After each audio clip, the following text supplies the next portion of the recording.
Can you brand a country? Why does a country need a brand? Well, I delve into these questions and more with the head of Australia's nation brand, Fiona de Jong. Fiona de Jong, welcome to the podcast and to Lend-Lease HQ here at Barangaroo. Thanks, delighted to be here. Well, it's really good. It's a good day to be doing a podcast because it is absolutely pelting with rain outside. Yeah. And I'm still feeling a little soggy, so I hope you're a little drier. 2 hours ago, I was a drowned rat. I share your pain. Yeah. So look, wonderful to have you here. Lots to talk about. Australia has just launched its new brand, and I just thought it was a wonderful opportunity to sort of bring you in here and talk a little bit about what that means and how it's all gone. So the fact that you're still standing is quite remarkable. I know it was quite an effort, so congratulations. Before we start, I think we should probably acknowledge with the rain, quite a lot of flooding going on in northern New South Wales and Queensland.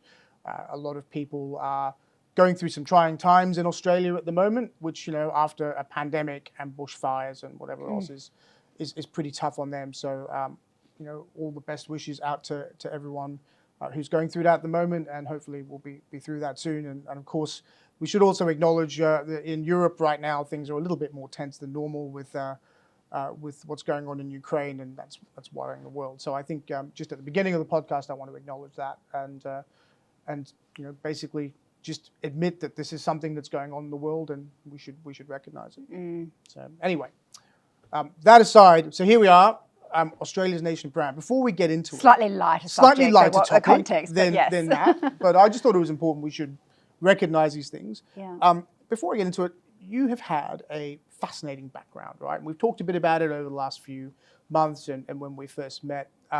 So you're now doing this Australia brand thing, but you've had quite a deep, sort of journey to this point. How did you end up in this position? Yeah, like when did I wake up and decide I want to be head of Australia's nation brand? Yeah, exactly. Yeah, good question. That's actually a better question than my very long-winded question.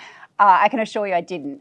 Let's go back to the beginning. I think, first of all, I would say I know I've been incredibly privileged to enjoy a rich and diverse career that I never would have anticipated. I grew up on the outskirts of Brizzy, living an outdoor kind of lifestyle. I swam in the Moggle Creek that would be a little swollen right now, rode my BMX bikes and ran the mountain trails. So a really great country outdoor living that I think was the seed for my love of what was then ultimately a sport, triathlon, that I didn't even know existed at the time. And then my parents gifted us with, access to a great education. They're not things that I take for granted. In many countries around the world, children don't enjoy safety, let alone the opportunity to play sports and get a good education. I went to study law and IT with ambitions of being a great IT lawyer. Yeah, like law and IT. I know. Really? Well, it's very deliberate because everyone was studying like arts law, commerce law, the real Austrade 180. And I'm like, there's this internet thing that kind of might be a thing one day. So let's, when they zig, you zag, do something a little different. So I very deliberately did a pretty weird combination, and it turned out to be, a great asset because lawyers generally don't know anything about tech, and tech heads talk a different language to the lawyers. So much of my legal career was playing translator between the tech heads and the lawyers.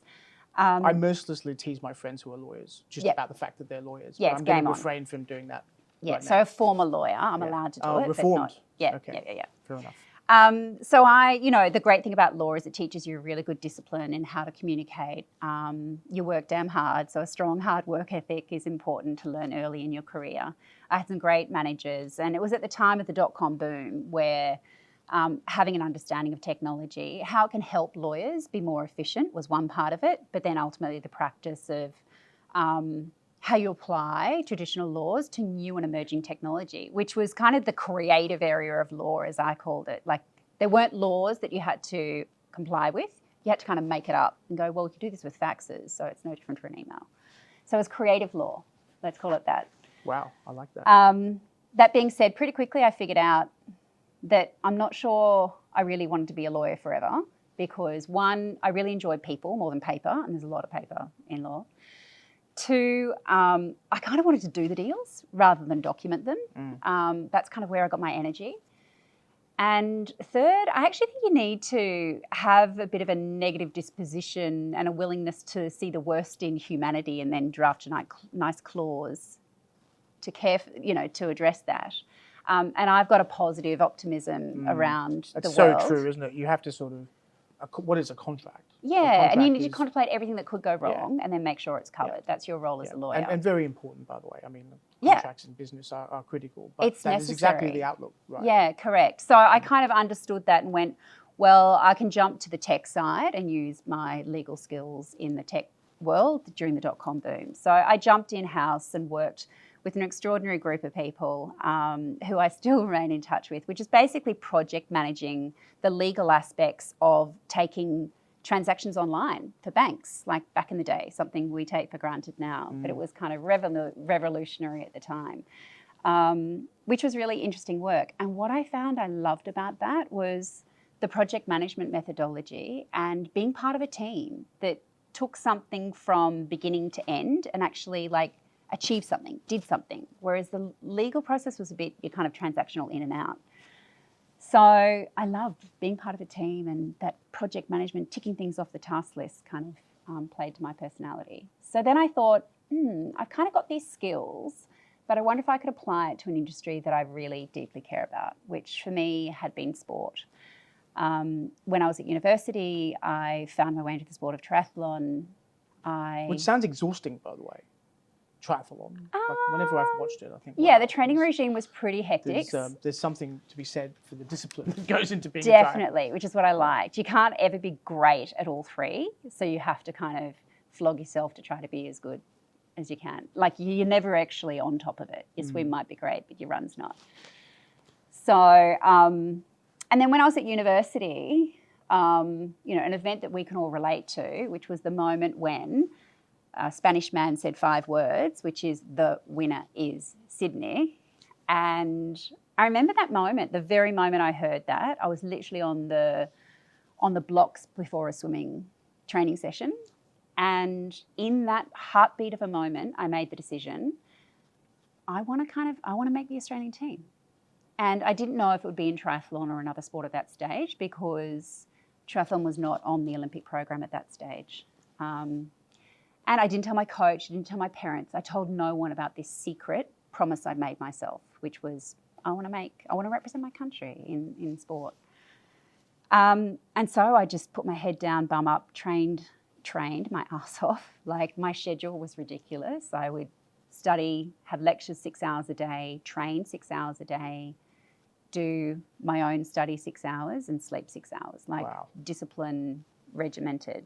But I was really focused on what I wanted to achieve. I wanted to graduate with honours. I had an academic scholarship and I wanted to be on the Australian triathlon team. So I worked hard to achieve that. So I did kind of fell my way onto, my first team was a university team actually for Australia. And I'm like, I think they've made a mistake by selecting me. But anyway, I'll take the benefit of that. Yeah. And I'm still friends with the people from that very first team. That's what sport is. You get friends all across the world. And in that first race though, I didn't perform anywhere near as well as what I thought, because Australia was generally quite good in triathlon compared to the rest of the world, but not me. It wasn't like I came near to last. I came dead set last out of the entire world of university triathletes, like last. I was so embarrassed and ashamed by that performance that I had to make a decision. Do I call it quits, dude? You're never going to be any good at this. Or do I just revisit my plan and actually double down on my training regime and get really disciplined? So I chose the latter path and then went on to make the Australian team's first age groups. And then it went on to the Olympic program for Sydney 2000. So you were at the Olympics in 2000? So I didn't get selected. At the time, I think in the top 10 in the world, women, I think Australians were the top 6. Right. So it was harder to make the Australian team than it was any other country. Yeah. But they absolutely chose the right girls. Yeah. But the discipline that would have taken to even get close. Yeah, and that's what in a sport like that. That's what sport, for me, teaches me and many other athletes. You have to carry a discipline, a motivation, a self-motivation. Yes, you compete against your competitors, but you're also out there. And it's something I saw, obviously, from my work in the Olympics. So I was just wondering about that. So did that prepare you that whole process of becoming an athlete, of going through the process of trying to make the team, almost making a team, did that prepare you for a life in administrative sport? Absolutely. Because that is a real cutthroat place. I mean, I'm sort of watching some of the background to It does. administrative I think sport. for any, It's a contact sport, really, isn't it? Well, I think for any career, you need to have that hard work ethic. Like, there's no easy way to the top. You need to be willing to put in the hard work, the late nights, the cross time zones, being able to push through when you're exhausted. Like, you see a lot of athletes that carry attributes that are equally important to be successful in any career. So definitely that was a part of what shaped who I am and my leadership approach. So yes, just to complete the story then, so I had that triathlon going on in my university days. I kind of had this sporty spice and professional spice, two different kind of, parts to my demeanour. And that was where I thought, well, I wonder if I can combine these. The sporty spice image isn't quite fitting for me. We're watching you sit here right now.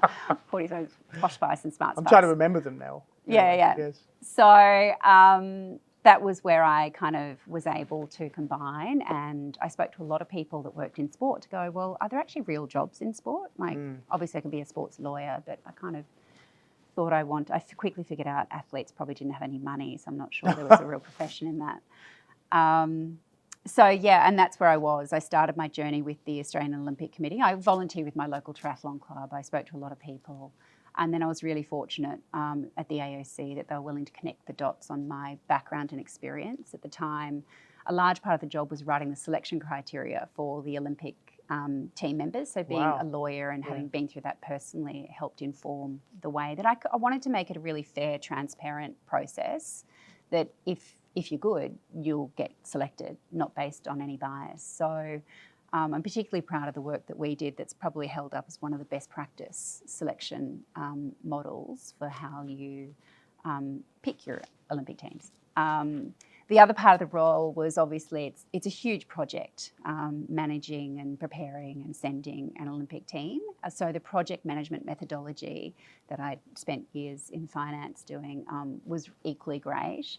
The AOC at the time wasn't particularly strong in the tech space, so that having worked in tech and e-com was a really nice asset. So I can see it all coming together. Yeah, now. it was kind of accumulation, a bit like, Steve Jobs says, at the time you don't know you're accumulating these skills, but there comes a point where you look back and go, every one of them helped contribute.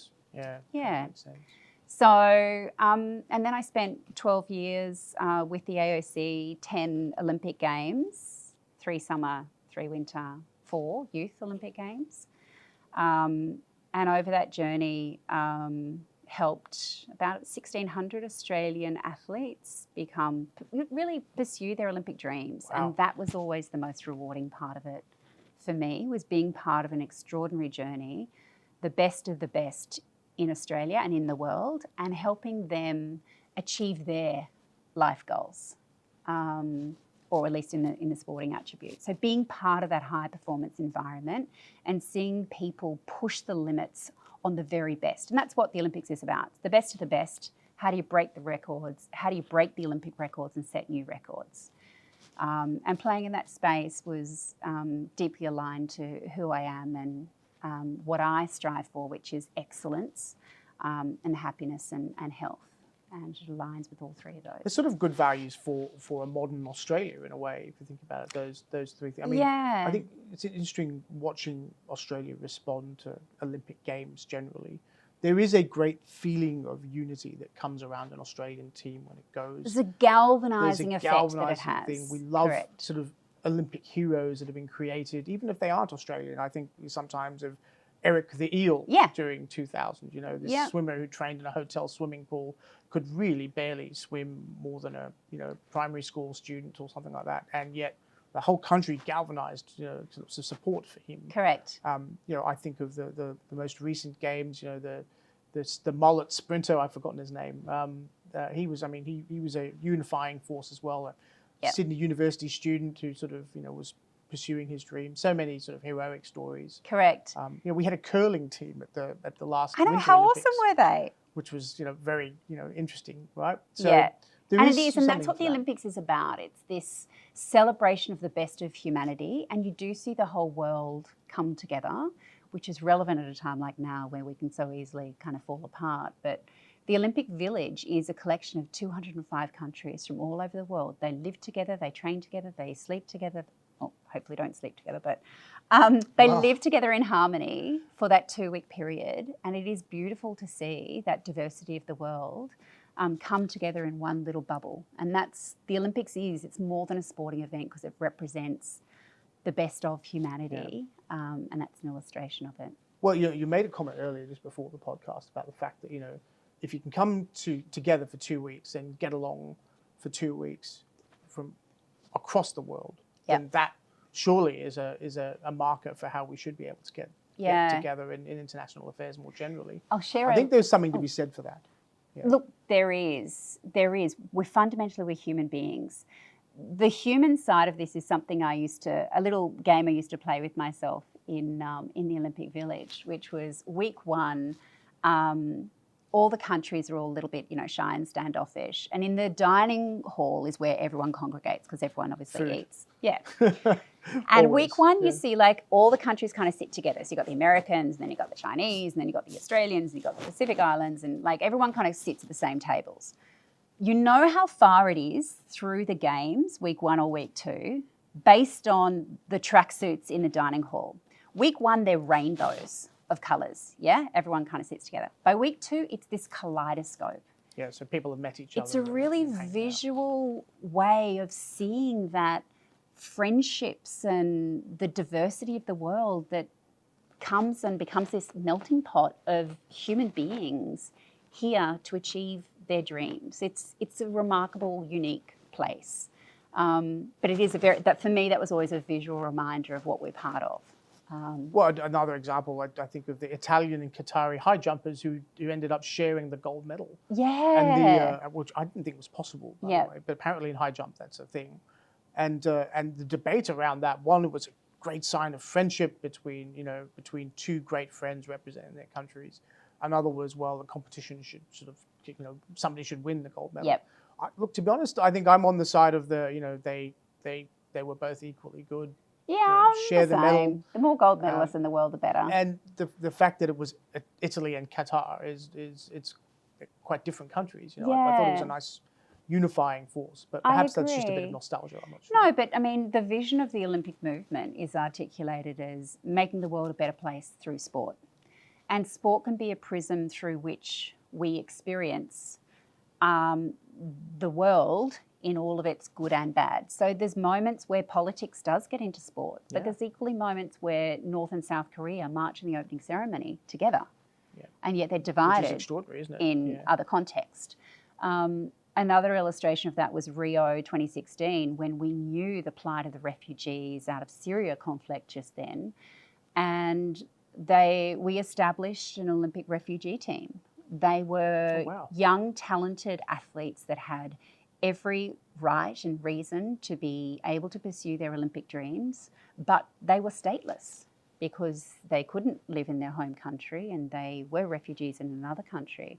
But we found a way, again, creative lawyering, found a way to make them able to compete. And I tell you, they were rock stars in the Olympic Village because of the adversity that they overcome to pursue their goals. And so the East Timorese, just before the formation of East Timor, I think marched in front of the Australian team, if I remember correctly, because Australia had sort of taken them to the Olympics and were a form of protection, I suppose. I don't know what the word is, but that was just amazing. How excited they were to be at the Olympic Games and the amount of international support for the world's newest country. I thought was a fantastic moment of politics and sport coming together for good. And even the most recent games, you had the Russians competing under Olympic flag as opposed to their national flag. But the fact that those Russian athletes were able to achieve some of the heights that they did, and particularly the gymnastics teams were extraordinary. I thought that was a sign of what is possible when you do meet in an avenue like that. Yeah, correct. Perhaps unsurprisingly. Sorry, go ahead. No. I think it's equally a platform upon which countries can present themselves to the world. So in Beijing 2008, it was their coming out to the West kind of celebration that we can we can do incredible events and we can deliver, gifts to the world. Sochi, was a different thing. London was around redevelopment of, the East End of London. So every country has the opportunity to use the Olympics as a vehicle by which they achieve a domestic or an international outcome. Yeah, and it's interesting you bring up the London Games. I mean, Lend-Lease was involved there in London. Of course.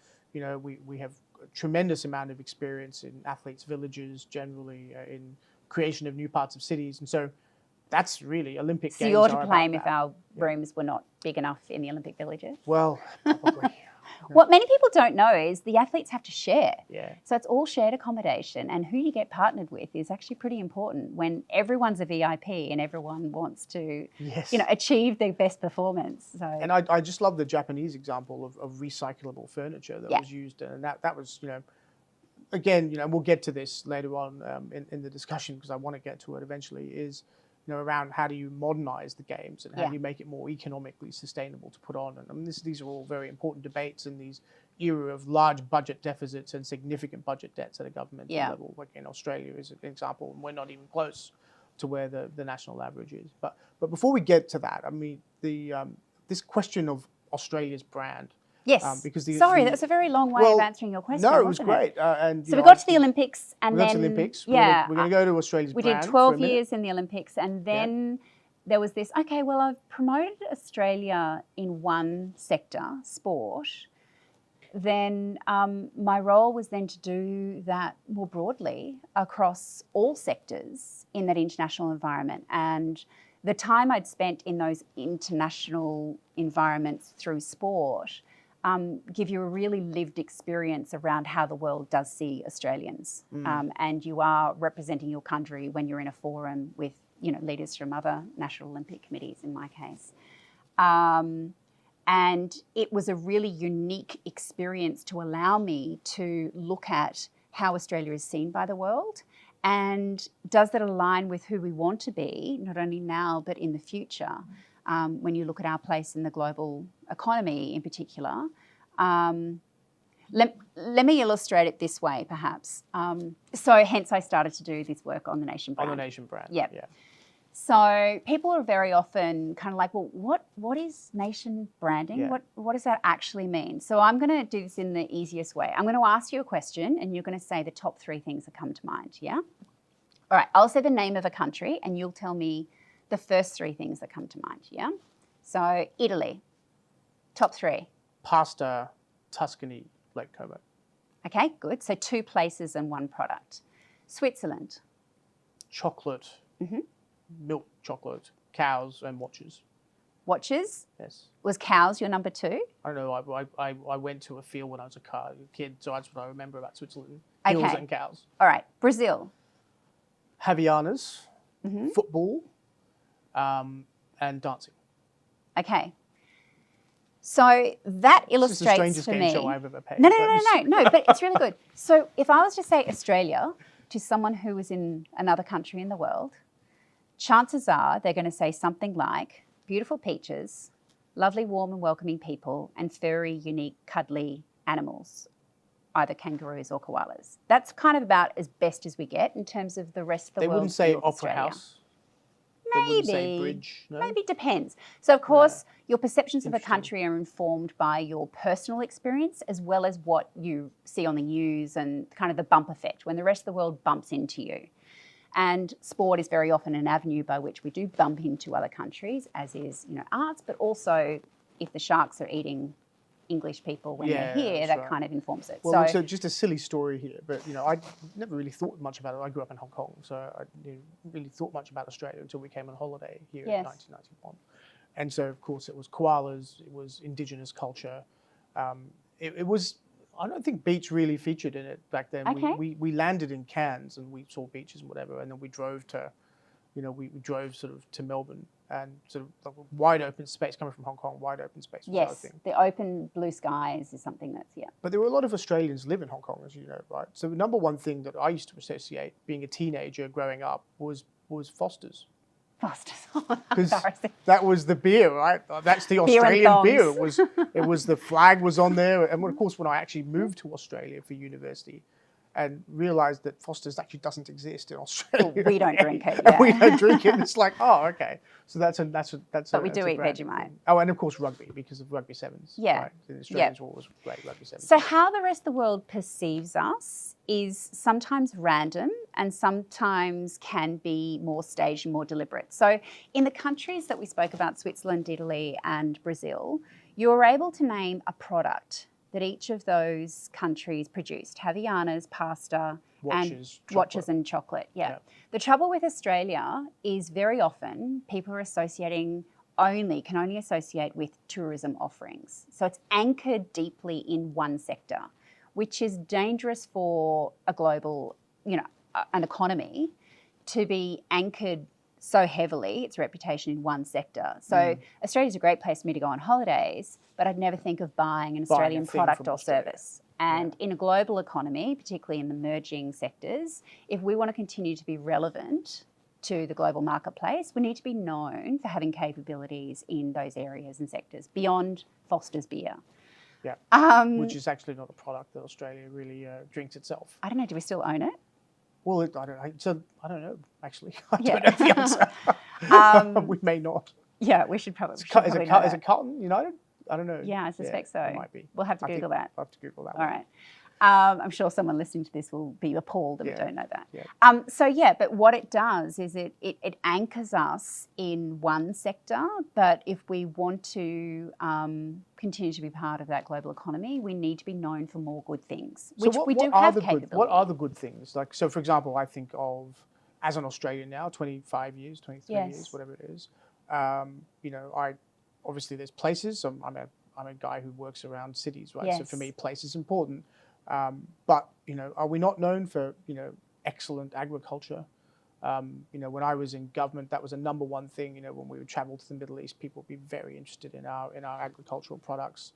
Are we not known for services? Are we not known for what are those things that we are actually known for? Yeah. So of course it depends. Every country has a different view of Australia. So if you're a highly educated Swedish person, it might be different to someone who hasn't had access to education in Kazakhstan. So you do need to do the market and sector analysis, but generally speaking, if I was to say what the research says, our target markets would be our target trading partners, right? Correct. What would the thought process be? Correct. So we are definitely known for our food and agriculture, but within that sector, we're also seen to very much be a premium offering. So our standard of living and cost of production are high by way of comparison to some other countries. Sure. So if people are going to pay a premium price, they need to associate that product comes from a premium, offering. So having those high quality manufacturing standards is something that we're definitely known for across all sectors. We're also known to be very trusted business partners, which works across all sectors, services or products. If we have a contract, we're going to do what we say we're going to do. Yeah. And we have a legal system that will enforce. If you say you're going to do something, we can enforce it, that you'll do it. And if you don't, you'll be in trouble, or there'll be consequences. It's interesting you say that. Like I spent the week talking about our Foreign Investment Review Board with a potential client. And they come from a country that should have absolutely no concerns at all about the Foreign Investment Review Board. But because of a series of decisions that were made in 2017, this is in the tech space, the digital space, they are concerned. And so one of the things they said to me is, look, other countries, their regulators, they talk to us, we're welcomed with open arms. Here, we're just not sure. Like, we don't know, is it going to be A, B, or C? And the government here will say to me, well, like they're most welcome, right? There's complete transparency now, and that's true. I think things are much better now than they were, say, 5 years ago. Correct. But the fact that those decisions happened 5 years ago is still stuck in the minds of some foreign investors and some board members in those investors. And to change it is really hard. It takes such a long time. And that's the thing. It is a long game to shift this perception of our country.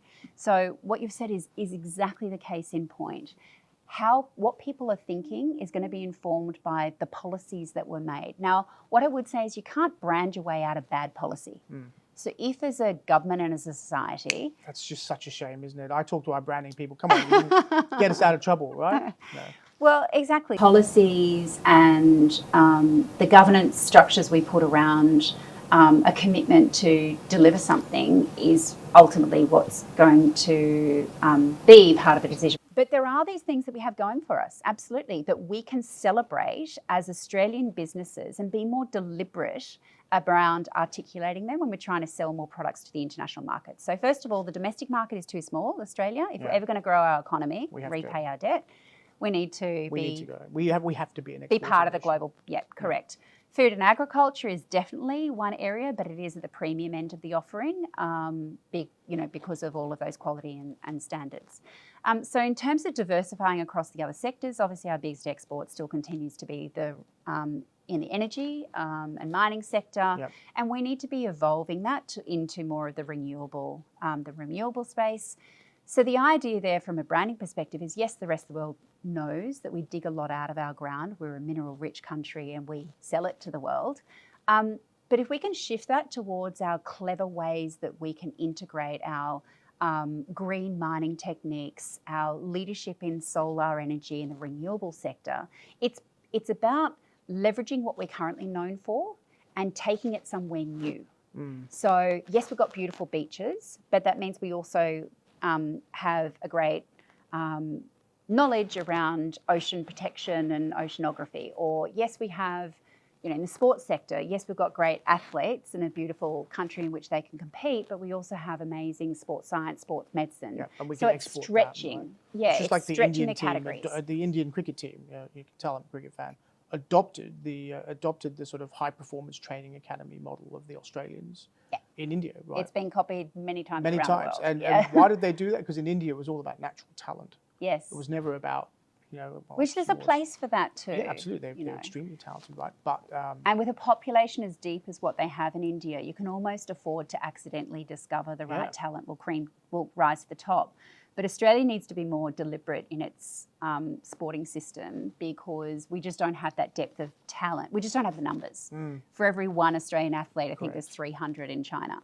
So you need to be more considered and deliberate around where you invest in infrastructure and athletes and how you support athletes to achieve their dream, because it's not enough. The numbers game competing with other countries. But just taking a quick step back to the green thing. Yes, so I think it's a fascinating point you make, because I think the politics of Australia has largely been around the climate change debate. We've got to do something, we've got to do something to keep, to improve our environment, to reduce our emissions. The company here, Lend-Lease, that I work for, we have clear commitments on net zero. We have a clear commitment on absolute zero. We're one of the few, I think, real estate companies that have been quite open about this, and we're serious about it. And this is a carbon neutral precinct. The next precinct we build like this will be an absolute zero precinct. That's the sort of plan we're aiming for. We don't necessarily have all the answers how to get there yet, but we're working on it. That's the sort of export opportunity that is there for Australia. So your point about energy is fascinating as well, in the sense that. But just before you move on that, Jason, that's precisely an exercise in nation branding, because what Lend-Lease has been able to do is world class.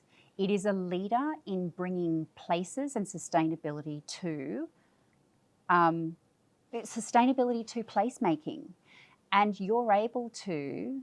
It's that skill and that Australian approach of understanding people and places that have combined to build that expertise. And exactly, you can now sell that to Google, who choose to use you to create their headquarters. Yeah. That's an Australian company that is competing with the world to design a place for one of the most progressive companies in the world. Absolutely. That's an example of nation branding, where Australia is taking on the world and showing the world our full capabilities beyond beaches and cuddly koalas. So I commend Lend-Lease and the work you do, because we have these clever, incredible people that's one of our greatest assets, and sharing that with the world and the export world, services sector, is going to continue to be our growth sector. Well, I know our team would appreciate that. Right? Certainly the international expansion of this company has been amazing, and it is the ability to move into Asia from a development perspective, it's not an easy market to compete in yet. In Singapore, we've been there since the 70s or something, right? So it is the same in the US, and same in the UK. There is a lot of innovation in this firm, which is why I sort of enjoy being here and doing the sort of things that we do. But just quickly on the energy thing before I lose it. Yes. I love the idea of evolving from, resources in the ground towards creating a new resource stock for Australia via green hydrogen. Yes. And in fact, my last guest on this podcast was somebody who's a lawyer looking at green hydrogen. I asked him, is this thing real? And we went through it all. And I think there is a really huge opportunity that we missed with the solar age to actually create the sort of network effect of green hydrogen production, not just for Australia, but then implement that globally and say to other countries, okay, we can produce this stuff, we can export it, we can show you how a net zero economy really works on this and transition from coal-fired power stations to green hydrogen power stations if that's possible. Do it in the transportation sector.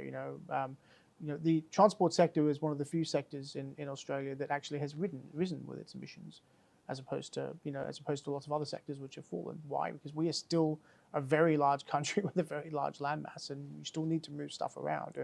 And if anything, this period of pandemic and other factors have led to a sort of supply chain rethink, where really we're moving into this idea of the just-in-case supply chain as opposed to the just-in-time supply chain, right? Correct. So things like urea, for example, like I'd never heard of this thing, AdBlue, that goes into, to reduce the emissions from diesel trucks, right? We didn't produce the stuff. Now we do. Our supply of urea came from another country. Now we're producing it ourselves because we've got to keep things moving. Like, there's going to be more and more cases of this in the short term. I just wonder in the longer term, that's creating more density of industry that will lead to another outward look into our core markets in the future. Well, it will, because it's easy for people to connect Australia as being a reliable provider of energy. Like, fundamentally, what I need is to be able to put my lights on in Kazakhstan. What are my options to do that, and where does Australia play into the global game? So we're already in the game and have a seat at the table of the energy sector. So they see us as an energy supplier in some of our markets, key markets. Many markets, yes, they know, but usually the historical ones. So you're absolutely right. The green and renewable and hydrogen sector is nothing but growth. And I know New South Wales governments and other governments around Australia, as well as private sector, are investing heavily for that reason. But if you take two markets, Japan and South Korea, if we were to provide and supply hydrogen to those two markets, we're tapped out. Like, we only need to do those two markets, and we're there. So we've got to be targeted, and it's not about scattergun approach. Be targeted. What's the right priority market, priority sector, which is the work that Austrade, Australian Trade Investment Commission, does in looking at.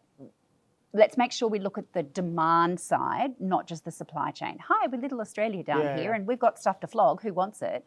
No, where is there generally? I've got this impression of steak knives. Yeah. Like, who wants a steak knife? Exactly. Who wants a steak knife? We're more sophisticated than that, and let's be considered about that. And often we're not going to compete on price because it is premium price, but people need to attach a value to a commodity or a good being Australian and then associate that with good things. And that's part of the work in branding. It's the narrative, it's the stories we tell, it's the proof points we have of the lend leases, the hydrogen, all the stories that help shape and inform people's views of Australia, so that when they come to a point in their sector or their career that they need to make a decision to choose an external company or country from a country to help deliver what they need to deliver, then Australia is in that consideration set. And that's one of the challenges we have. As a country, it's not like we don't have high favourability or high likeability. We generally are liked, and people have a favourability to Australia. Our issue is relevance in a global market. They just don't think. Like, we're a bloody long way away. We're in an inconvenient time zone. Like, kind of, why would I consider? And I didn't know that Australia did that because I thought they had beautiful beaches and cuddly cute koalas. This is why it's the relevancy piece. Yeah. And getting out to market is so important. And I find that when we have a Japanese office, a lot of our capital comes from Asia, you have to go there. Yep. You have to go there. You have to meet them. You have to It's sit down with them. relationships based, yeah. Right, and they have to come here, right? Yeah, and understanding those cultural nuances is equally important as the data and the statistics. So yes, you can have the data, but how you actually do business is different, and people are driven by different things. So even in the work that we were doing when we're looking at, logos and colours, and the Japanese don't like lots of bling and ostentatious. Yeah. So we were going in the premium end and had metallic gold, and it's like that's actually probably not going to work so well in Japan, where like bling bling is not the thing, but in China it's totally fine. Yeah, it's a totally thing. Yeah. So obviously, like human I didn't beings, think about that. How does it actually cross-cultural impact of the brand? How do you get something to work for all sectors in everywhere in the world? It's not easy. Was the sort of, I remember people saying, oh, well, what's wrong with the boxing kangaroo? That's very much a domestic brand, right? It's very much an Australian no one will understand what that is. It's a rallying cry for Australians from the 80s with America's Cup. So it had its place at a point in time, and it is. It's something we domestically resonate with. But the trick with nation branding or branding anything is it has to be invitational in nature. It's not about Australia bragging, hi, we're magnificent. Yeah. It has to be what's in it for me, for the other country. It needs to be inclusive and invitational, that here's what you'll stand to gain or benefit from coming and playing with us, which is actually something that does work in our favour. Very often when companies do business, if they do it once, there's a strong repeat business, because we generally work well in international environments because of our multicultural, kind of society. We're pretty, easygoing and able to be thrown into a melting pot of all different nationalities and disarming and get it done. There's a pragmatism that comes. The get it done part of Australia. The get it done so is, yeah. Isn't it? You just get so it if we can get organisations to work with or buy from Australia once, then there's a high repeat rate, which is an asset.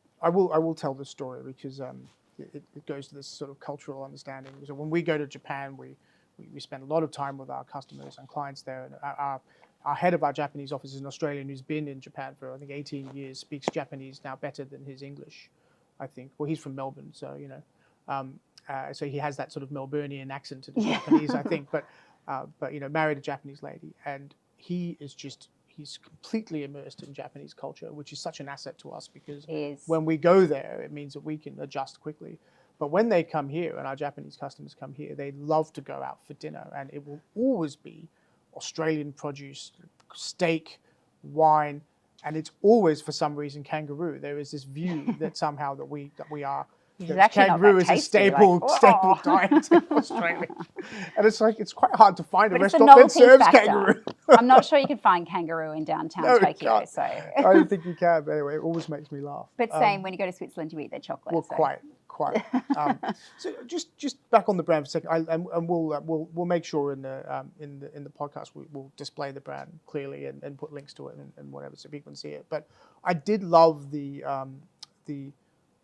I guess nod to our indigenous heritage as a country in the logo, and I think that's really important for us as a country. And I think that's actually one of our selling points as a country is the fact that we have, one of the oldest surviving cultures in history.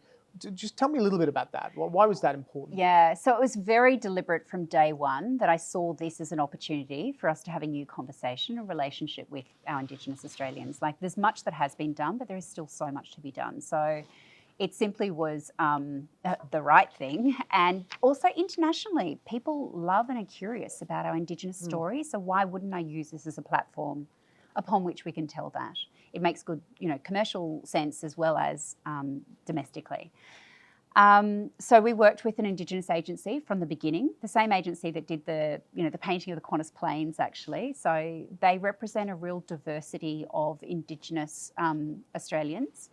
And it was a beautiful process. So yes, they were involved in the early designs pre-COVID, when we were looking at wattle being a part of our, we wanted to imbue and tell the world a new story. So let's do that through a new vessel with a new narrative. The Kiwis have the fern, the Canadians have the maple leaf. Like, there's lots of examples around the world. And we have the kangaroo.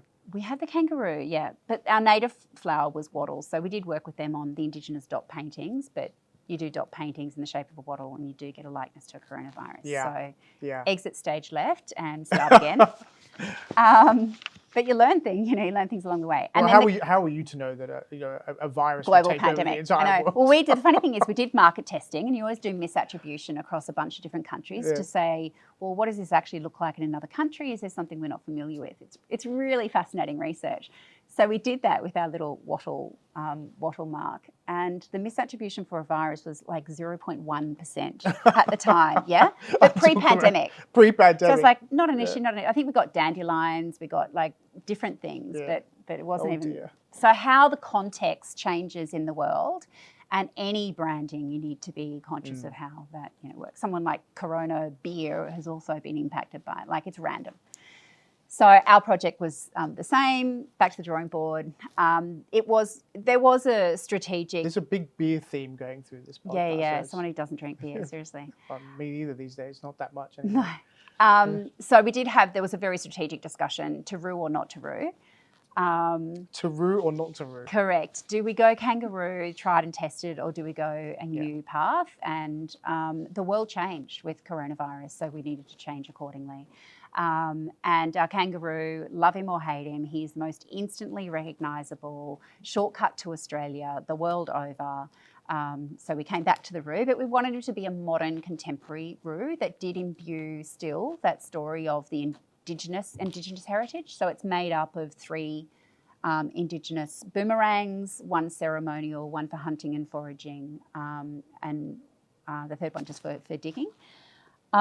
Which is this beautiful elder of the tribe that we worked with, and a younger emerging leader. It was just a beautiful process, and I would commend that you look at there's a 30-second brand that tells the story behind the boomerangs and the people and the representation that it symbolises. But it is designed to be a modern, contemporary take on our kangaroo that's forward facing. Yeah, and I felt that looking at it. I thought it was fantastic. Yeah. And I think it's going to be such a good, positive, modern representation of our country. Well, a fun fact is, I think 28.9% of global searches annually in relation to Australia is the word, guess.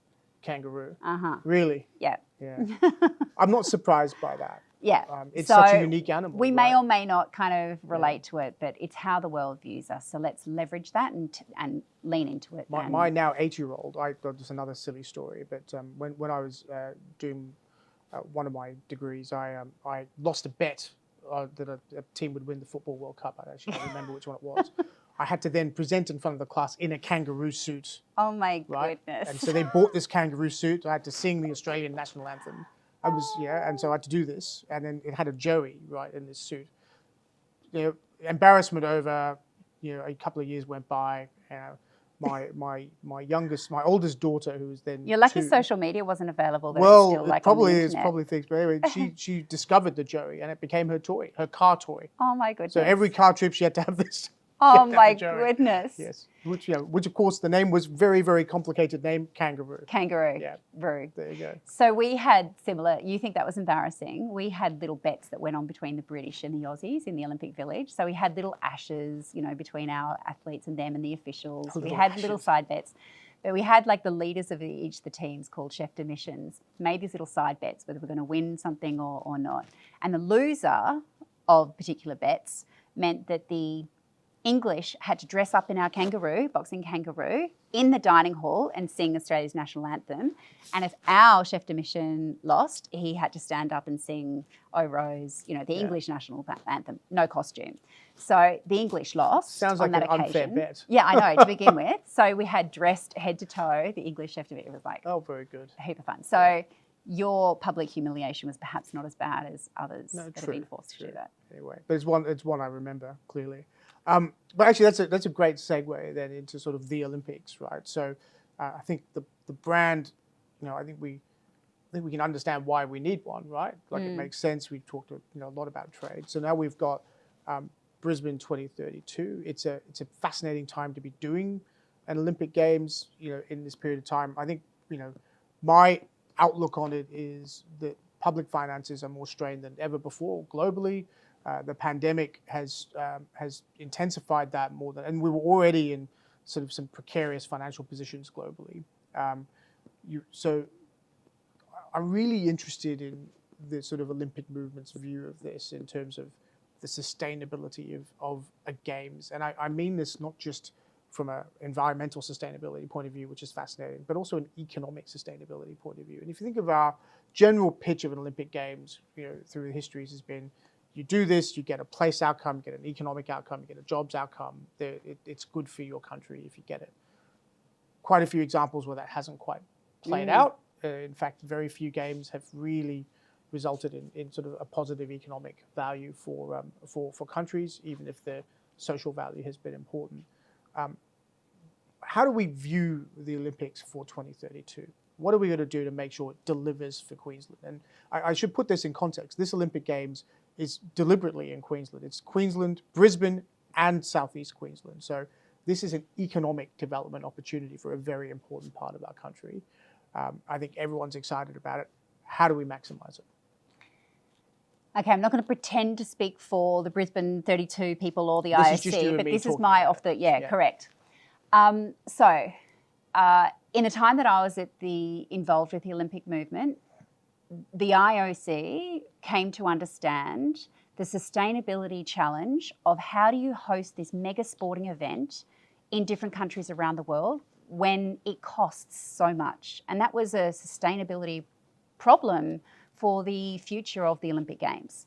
So they very deliberately took on the challenge of how do we make it easier in terms of the whole bid process, as well as to allow smaller cities to be able to host games by kind of revisiting the requirements that host cities needed to do. So yes, you are starting to see cities that can share you can spread the sporting infrastructure across a larger geography, such that you can even have it in different countries. Japan, so South Korea for the World Cup, for example. Correct, right? Yeah. Which I think makes it more sustainable in the economic sense.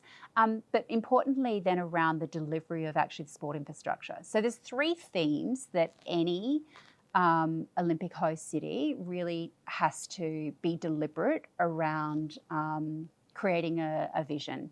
One is the financial sustainability issue. Two is the environmental sustainability issue. If the IOC is about making the world a better place, having a huge carbon footprint as a consequence of hosting the Games isn't really aligned with that. And the third is around the social impact or social sustainability. What are the change? How do you want this to be a magnifier for change? Because you have a deadline, you have a date, it can have this galvanising effect of getting shit done that's otherwise quite difficult to do in a political or different environment. So economic, environmental and social impact, they're the three themes. So financial sustainability, Brisbane's bid currently contemplates, I think it's 85 or 95 of the venues are existing venues. So by reducing the need for additional infrastructure and allowing people to to renovate and change the requirements of where different sports can compete and the training environments, it lowers that entry point for different cities. And Brisbane is one such city that enjoys extraordinary infrastructure between Brisbane, Gold Coast and Sunshine Coast. We are blessed with beautiful sporting facilities in Queensland, and we're able to leverage that across a broader footprint. So I know that all of those that are involved in the Queensland bid are committed to leveraging existing infrastructure as much as possible. But you also want to use it as a legacy to accelerate the broader public interest infrastructure. So they've been talking for a long time about getting a high-speed train from Brisbane to the Gold Coast or Brisbane to the Sunshine Coast. And this gives the Queensland Government the opportunity to put that in place and a deadline by which it needs to be complete in a world of competing priorities, for which all Southeast Queenslanders will enjoy for many years to come. So there is an actual post-Games dividend. It has to be part of a city or a region's broader plans, and it just can accelerate or magnify and enhance an existing plan. And I think Brisbane has for a long time, it's a very attractive place. I obviously come from there with a strong migration My boss, population. Del Connor, is a Queenslander, so I have to be very nice to Queensland. Yes, you should be. You should be. It's a beautiful place. The Maroons are a rugby team, right? Is that what they are? let's not go there. Anyway, sorry, I digress. No. So that financial sustainability is alive and well, both at the IOC and certainly the basis upon which Brisbane made its bid, that it was not to cost Queensland taxpayers a significant or extraordinary amount, nor to pay for venues and facilities that will never be used after the Games. So more flexibility around temporary venues. I think they're even contemplating that we could compete, the rowing could happen in Sydney using the Sydney 2000 venues, depending on the cost of them upgrading and doing some different rowing up there. So that's the financial sustainability piece. I think for Brisbane, it really is a great opportunity to shine a spotlight on our environmental standards and capabilities in that offering. We're talking about the shift where Australia wants to be known for our renewable green capability.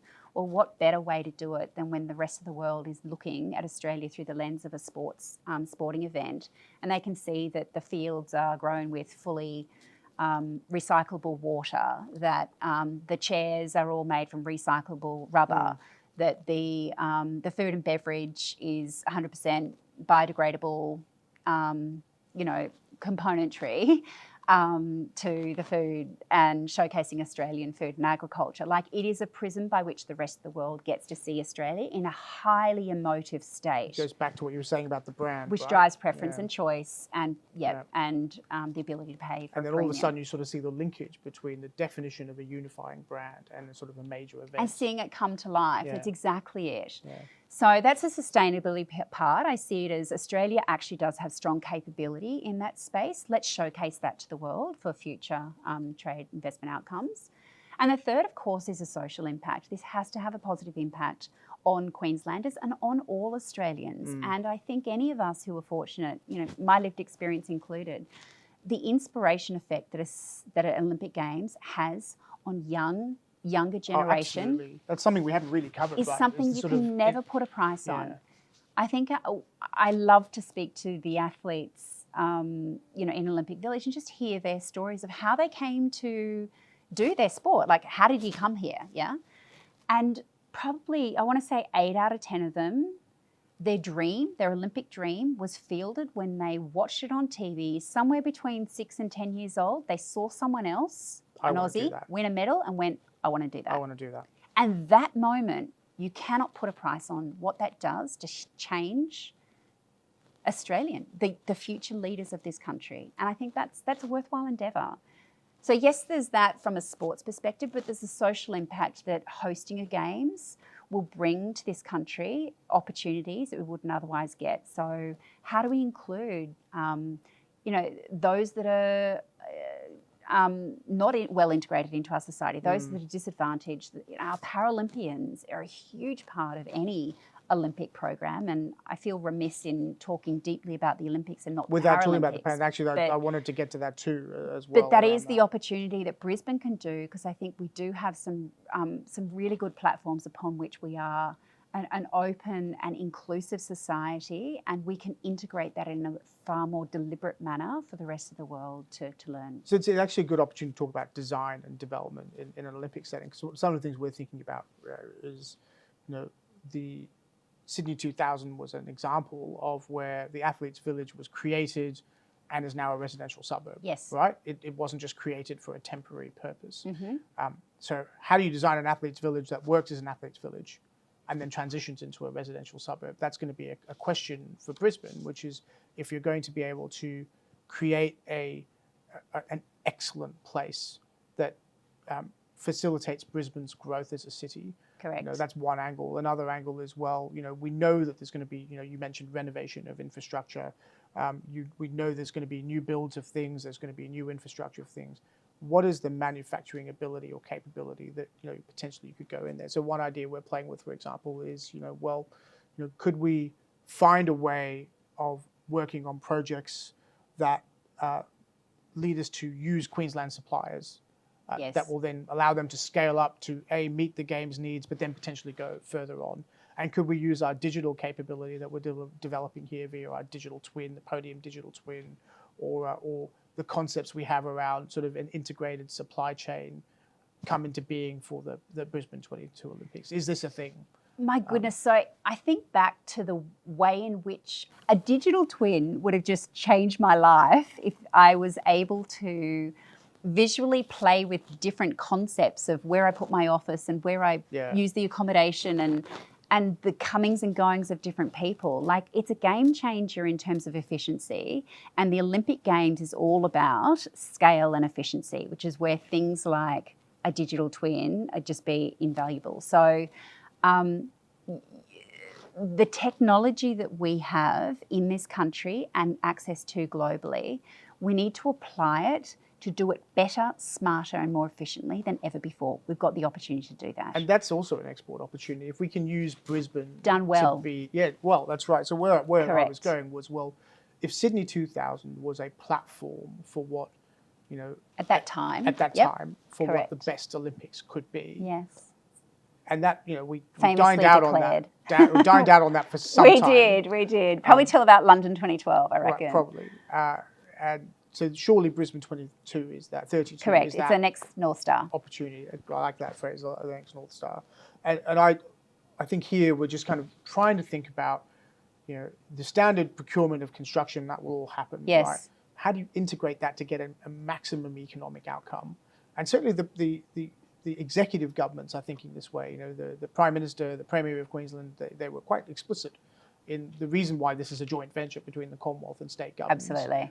Is to actually yield a strong economic jobs dividend for the people of Queensland and Australia. And I think as corporates and as agencies that look at this, between our two various agencies, that's something we've got to be more focused on. We've got a bit of time to think about it. Well, we do and we don't. Like, yes, it's actually a 20-year chapter in Australia's history, economic history, because you've got the 10 years between now and Brisbane, and then you have about the 10 years after. Like, let's be real about people's memories and impact and yada, yada. Yeah. So it creates this nice bookend between those 2 decades. So between now and then, we're hosting 10 other international sporting events in the lead up to Brisbane, so some global. Which are good trial events, right, for things that we're testing. Well, they're a good platform upon which we could build a consistent narrative to then solidify and then, really nail and be in our full tilt by the time Brisbane comes around. Not wait till Brisbane, then here we are, we're kind of good at this. No, let's build that narrative. We're going to sell it up front. And we also have the opportunity when the rest of the world is coming. And you've got this desirability effect sometime between after LA 28, leading up to Brisbane 2032, where you're going to have all the countries that want an excuse to come here because they want to find, access to training facilities, they want to find on-the-ground support for, uniforms and lodgings for extra officials that don't stay in the village. Like, there's a whole economy that occurs outside of the Olympic bubble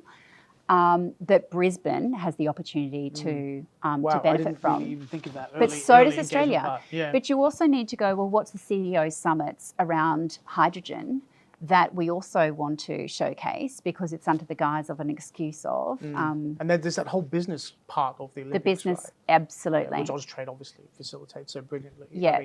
That's critical. And so I think, the same way, you sometimes need an excuse to go to a new country. Yeah. So the reason, think of your last holiday. Did you have an excuse to go there? For me, it's like I pick a running event where I want to go. Like, you kind of need a reason. You don't just wake up and go, okay, I'm going to go to Australia when you live in Europe. So you need to give the world an excuse to come here. And yes, the Olympics and other major sporting events does that, certainly from a tourism perspective. But whilst they're here watching a sporting event or being part of it, let's accidentally inform them of the broader capabilities that Australia has from a business perspective, because people often aren't just tourists, they're tourists that have a job back home in a particular sector.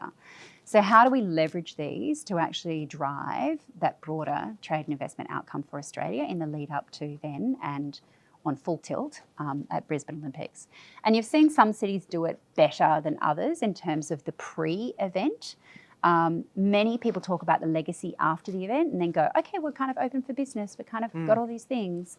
But for me, the ambition is in the what we can do between now and then to start to build that narrative. So Brisbane, represents a proof point of our capabilities, and then we can continue. And I think that pre-event, so it's really about building a coalition of the willing, between government and the private sector. Yes. who want to come together to actually make this a success, right? That's And certainly that's our view of these correct. things. And that's the magic of what a games does, is it provides that deadline, that full stop. Differences aside, we need to agree, and it has that galvanizing effect to say, you know, we want this to be the most magnificent event, and we're aligned in that vision. So let's figure it out. Let's figure out our differences. Let's make it happen. Let's make it happen. Then just quickly on the Paralympics, I think that actually is the accessibility is something Australia does extremely well. I mean, I know we don't always feel that way, but I've had a couple of people on the podcast talk about, you know, what accessibility is like in other countries, including one of my colleagues, Richard Kupsami, who is who's in our Asian business, and he talks about what life in a wheelchair is like in Singapore and how he's driving change in his home country. And you kind of think, well, that's really an opportunity for us to think about, you know, better accessibility and design of buildings. And, you know, he tells stories, and my other colleague, Helen Lamb, tells stories about, you know, when we design buildings, you know, making the architect sit in a wheelchair and say, well, can you actually access that door? You've designed it, you've said it's accessible. You sit in a chair and go up there and see if it works. Try, or yeah. You try and be blind and walk up there, right? So, and just, it sounds almost silly, right? You know, you blindfold them and say, have a go. But maybe that's what it takes, right? No, so it think is. the technology angle here helps as well with how do you actually create accessibility in, not just in accessing venues, but to take it even further and being able to experience the games if you're not at the venue. I think we talked earlier just about Correct. Japan, you know, being, first of all, being able to host an Olympics during the pandemic. Only the Japanese really could have pulled that off. That was extraordinary experience. And I was thrilled for them that they came third in the medal tally because they deserved it. But the fact that the technology angles, you could watch any sport you could want from any angle at any time. And it was the same for the Olympics and the Paralympics. All of a sudden, the Paralympics became more accessible than ever before because of this way, and the Olympics sort of became more accessible than ever before to the world. And so I think that's another angle for Brisbane. You know, I think Japan sort of showed the way. I absolutely agree. And so 2 observations. One, we would always generally have the Paralympic Australian team inherit our space in the Olympic Village. So we left all our flags and our signage and those spaces, but we always had to be conscious of which were the accessible rooms, because not every post-games apartment is going to be wheelchair accessible, just based on the numbers and demographics. So we always were very considered about that in our planning, but it's not easy, and you don't know what you don't know. They're administered. Correct, they're administered by different organisations. In other countries, they're the one organisation that does both. But simply said, by the time you've done the Olympics, you're actually exhausted. You've worked 20-hour days, and it's actually not fair to those athletes to expect the same kind of leadership. So I do think having a different leadership works. They often say we were the test event, the warm-up event for them. And by then we've often ironed out all the problems. The showers now work and the plumbing is fixed. But no, so we worked very closely with the Paralympics, you know, at that practical level. And I didn't know what I didn't know before having that experience. And everyday Australians can't appreciate the daily challenges that not only those athletes overcome, but anyone with a disability of a physical or any other limitation on their abilities, that how they just operate in everyday society. So certainly I appreciate the eye-opening experiences that I had. One thing I would commend to anyone listening to this is to see, if you haven't, the movie Phoenix Rising. It came out, it was a documentary about just after Rio, and it talks through, I think, 3 or 4 stories of Paralympic athletes. It is extraordinary. I swear you will never complain about anything in your life after watching this video, but it shows the stories Paralympians have to tell are deeper and richer than any Olympian. And they should be heralded as the heroes that they are, equally, if not more so, than the pedestals upon which we put our Olympic athletes. Because the adversity, you talk about adversity and resiliency and the attributes athletes need to carry, well, like Paralympians are next level. So I think for Brisbane to shine a light on shifting the narrative of disabled athletes and disabled people, or disadvantaged, we've got this wonderful opportunity, and if anyone can do it, I think we can. I totally agree. Yeah. That's a nice point to sort of say we're probably running out of time, and I think we could probably go for another few hours. But normally I like to sort of ask guests, to sort of sum up in sort of 3 things they would like us to see, 3 things that, that we need to challenge ourselves with. So we've just launched Brand Australia, our nation brand. We've got a bunch of things to look forward to in this country. What would you like us to achieve? What are the 3 things that you want us to drive for? I think I'm going to start with being more deliberately proud of who we are as Australians and what we have to offer the world. We're naturally going to be humble in our approach. We're not braggy, all about me, but we do, if we want to be known for more, we need people to know that. So we'll do that in our affable, disarming, informal way, continue to do that, but don't be shy about celebrating the success of Australian companies and industries and what we do. I would say we carry this irrepressible sense of optimism in the world, and Aussies can be counted on to endure and overcome whatever challenges come our way, and history has taught us that. I think the world can do with that right now in our political environment. I agree. And the third, I would say, is bringing it back to where we started my conversation, pop quizzing you on what you thought about other countries, is when we are talking about Australia and our place in the world, is to be a little more deliberate around our people and our place, but also don't shy away from our products and services and capabilities. So very often people will relate to the people and place, but don't forget our product in the broader sense of the word, products, services, capabilities, because we have an extraordinary amount to offer the world, and I'd certainly like to see us maximise that, which we will do. I completely agree with all of that. I think we have so much potential, and congratulations on Australia's brand.